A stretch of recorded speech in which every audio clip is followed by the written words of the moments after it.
Welcome to OOTO, the Out of the Office Investigation. Today, we are heading way up high into the Andes Mountains. And we're not just there to look at some incredible ancient ruins, but to try and understand a totally different way of seeing the world. A reality where stone and spirit were basically one and the same thing. That's so right, Alex. We're going to investigate a worldview where the line we draw between, say, building a farm and saying a prayer, well, it just didn't exist. For them, it was the exact same act. And the proof? It's literally carved into the mountainsides in these monuments of staggering, almost unbelievable scale and genius.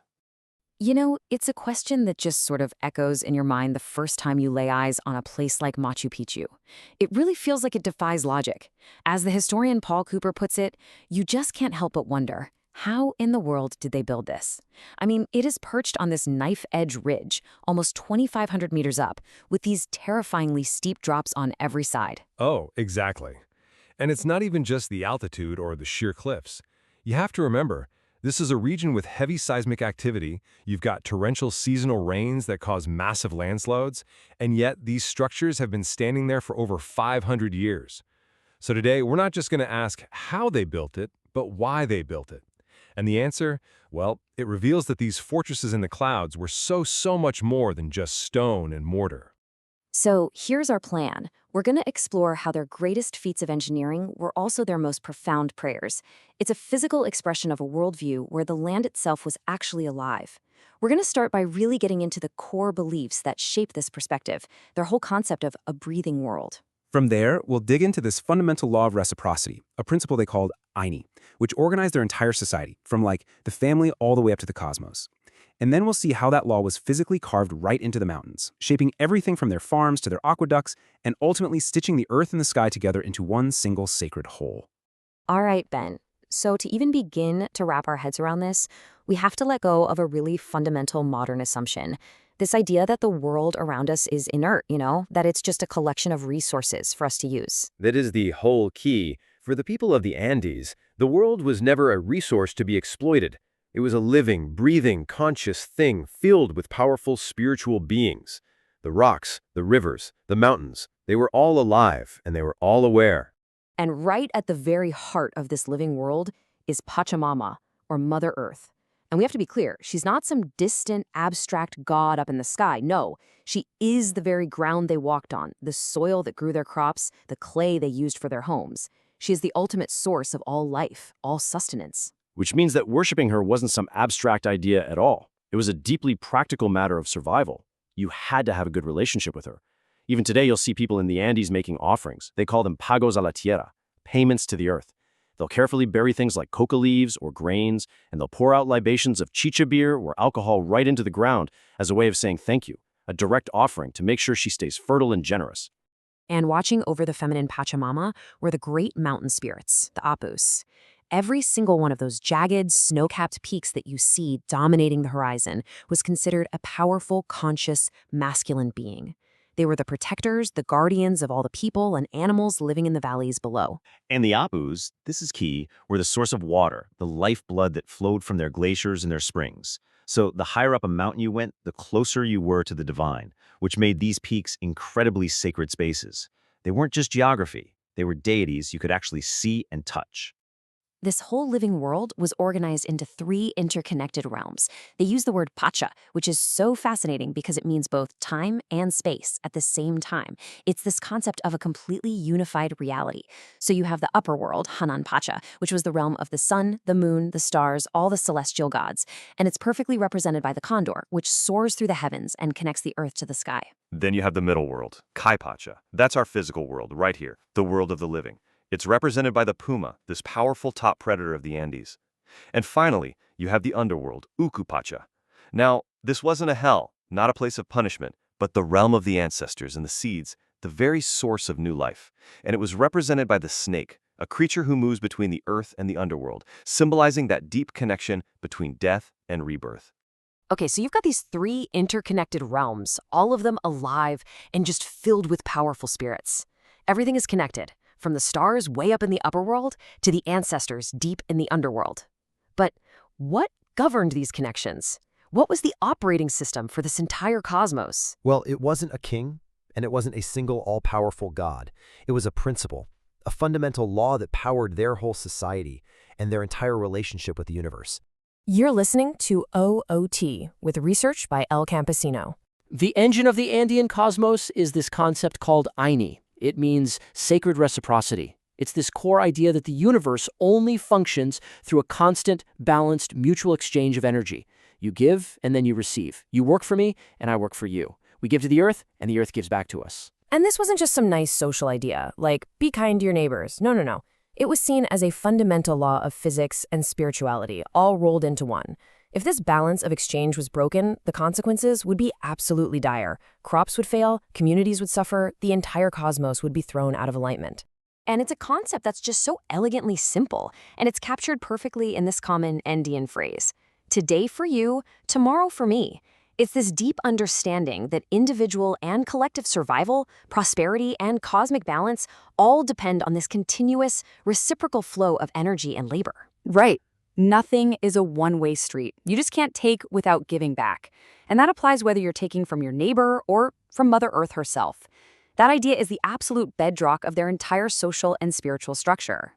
And what's so brilliant about Aini is just how beautifully it scales across their entire society. So at the most basic social level, it meant helping a neighbor build their house, with the full expectation that they would be right there to help you build yours. Exactly. And at the communal level, you've got the basic social unit, the Ayu, which is sort of like an extended family or a clan. The Ayu would work land collectively, sharing all the labor of planting and harvesting, and then sharing the results. It created these incredibly resilient communities. Then you scale it up to the state level. The Inca Empire manifested Aini as something called the mita, which was a form of labor tax. Citizens would contribute a certain amount of their time each year to work on state projects, building roads, temples, massive storehouses. But here's the thing, it was reciprocal. The empire, in return, provided security, infrastructure, and it distributed food from those very storehouses in times of famine. It wasn't slavery, it was a massive state-organized system of Aini. And here's the most important part. It scaled to the cosmic level. This is the crucial link for everything we're talking about today. Aini meant that human beings had a responsibility to make offerings to Pachamama and the Apus. Offerings of prayers, festivals, and most importantly, their labor, to make sure that the gods, in return, would provide rain, fertility, and cosmic stability. It was a complete, interwoven system connecting everyone and everything. This principle of Aini is the absolute key to understanding why and how the Inca and other Andean peoples built what they built. It was never just about constructing things. It was about participating in this grand cosmic exchange. Okay, so let's try and put ourselves in their shoes for a second. If you live in this world that's governed by Aini and your most powerful gods are the very mountains all around you, how do you give back? I mean, how do you make an offering that's grand enough for a god?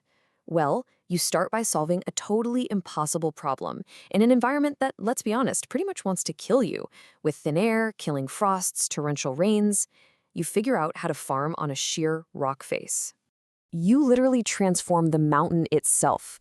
The Andean people engineered these vast systems of agricultural terraces, or andenes, that completely reshaped mountains, turning impossible slopes into fertile, arable land.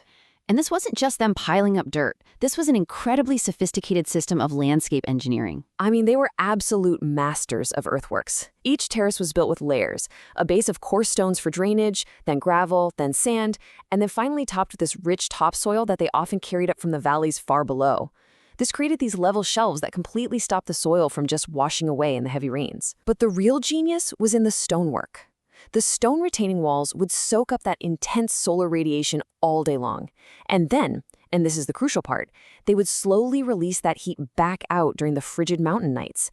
This created a microclimate right on the surface of the terrace, often raising the temperature by several degrees and protecting the crops from devastating frosts. It's a brilliant passive heating system that let them grow food at altitudes that just seem completely uninhabitable.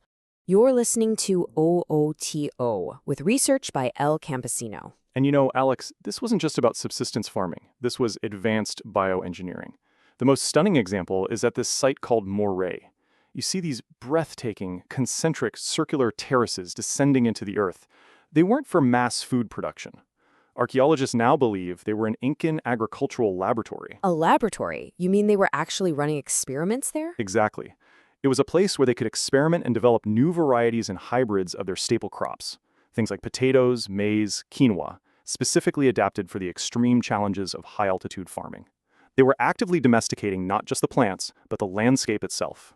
And the design is it's nothing short of genius.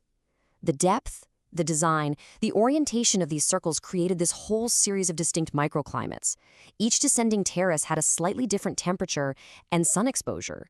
In fact, studies have shown that the temperature difference from the highest terrace at ground level to the very lowest one at the bottom could be as much as 15 degrees Celsius. I mean, that is a staggering difference. It was like having the entire vertical ecosystem of the Andes, from a warm valley floor to a high-altitude peak, all in one single location. This let them simulate all kinds of different growing conditions and truly master their environment. And their success is just incredible. They cultivated over 1,000 distinct varieties of potato alone. It's a testament to their scientific prowess. Okay, but now let's bring this all the way back to Aini, because the practical purpose here was completely inseparable from the spiritual one.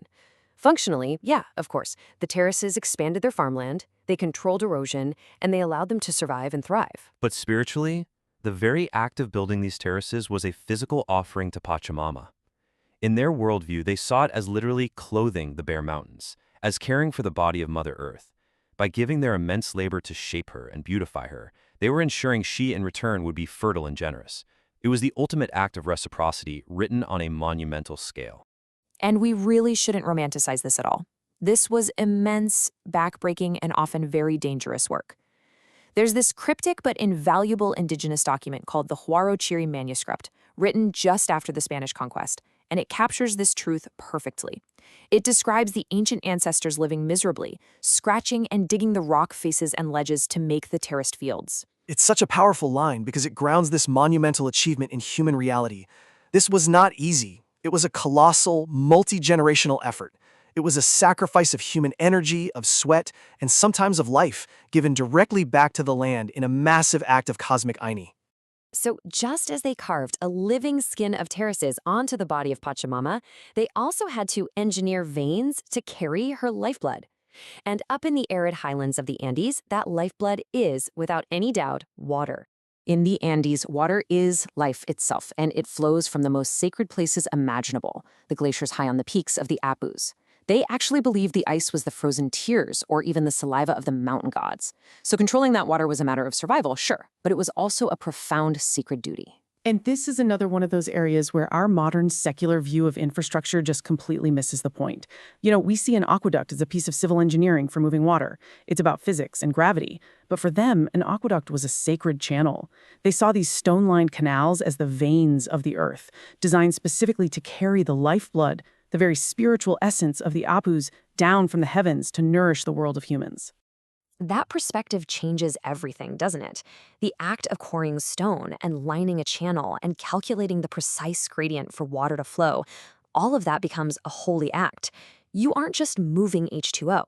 You are ensuring the very spirit of the mountains can flow down to give life. It's another perfect, tangible example of Aini. It really is. The Apus give their lifeblood, and in return, humans provide the immense labor to create the channels for it to flow. So you have the terraces as the skin, the aqueducts as the veins, and all of these structures, both practical and monumental, they just start to blur together. They become part of one single sacred project, physically stitching the human world to the divine landscape. You're listening to OOT, with research by El Campesino. This whole idea that there was no hard line between their engineering and their religion is really the central point. You know, in our world, we separate the church from the dam, the temple from the farm. In the Andes, that distinction was totally meaningless. The term for this is a huaca. A huaca is any sacred place or object that is infused with spiritual power. And crucially, a huaca could be a man-made temple, but it could also be a natural feature. A mountain peak itself was the most powerful huaca.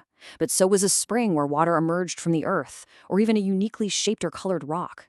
The natural and the man-made could both be equally sacred and alive. Which means that a great temple like the Coricancha in Cusco, the absolute center of the Inca world, whose walls were famously covered in sheets of pure gold to represent the sweat of the sun god, that temple and a so-called practical structure like the agricultural terraces at Machu Picchu were both considered living sacred huacas. And they were so often designed to connect to the heavens, aligned with the cosmos. You might find a window in a temple at Machu Picchu that perfectly frames the rising sun on the June solstice. These alignments literally anchored the celestial world to the earth. And the labor for all of it, for the temple and the terrace, came from the Mita system, which was just Aini on an imperial scale, uniting the entire community in service, not just to an emperor, but to the balance of the cosmos itself. So the very act of building was an act of reinforcing the cosmic order. The process was every single bit as important as the final product. Every stone that was quarried, shaped, and moved, sometimes for miles and miles, was an act of reciprocity. Every single canal that was dug was a sacred duty. So when we look at these magnificent structures, from the terraces to the temples, we're not just seeing separate examples of agricultural tools or religious sites. We're seeing a complete worldview made manifest in stone. They were physically stitching the human world to the divine landscape. Their monuments were a constant, physical dialogue with a living world around them, a dialogue that was intended to ensure balance, harmony, and ultimately survival. And that leaves us with a pretty powerful final thought. What if our infrastructure was also our prayer? Yeah, think about that. What if the things we build to sustain our bodies, our dams, our farms, our power grids, what if they also had to be built in a way that sustained our souls, in a way that maintained a sacred balance with the world around us? It's a profound question to think about. The Andean peoples show us a world where that line between the sacred and the practical simply didn't exist, where every act of engineering was an act of faith. Thank you for joining our investigation.